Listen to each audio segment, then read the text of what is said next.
Hello everyone, in this video, I will show you how to fix the Epic Games Launcher not opening on Windows 11. First, move your mouse to the Start button, right-click on it. From the menu, click on Run. The Run box will now open on your screen. Inside the Run box, type App Data. Now press Enter on your keyboard. A folder will open automatically.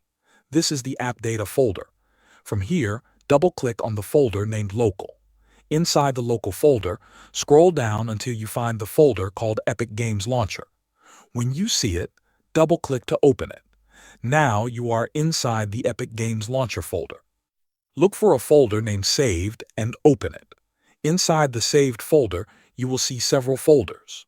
Find the folder called Web Cache. This folder stores temporary files that can cause the launcher to stop opening. Right-click on the Web Cache folder and choose Delete. Confirm the deletion if Windows asks you to do so.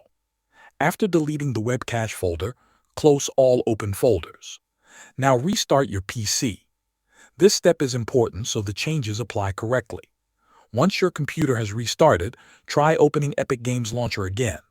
In most cases, the launcher should now open without any problem.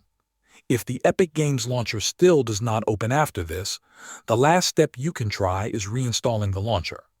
Make sure the cache is cleared first, then download the latest version from the official Epic Games website and install it again. This should fix the issue on Windows 11. Thanks for watching.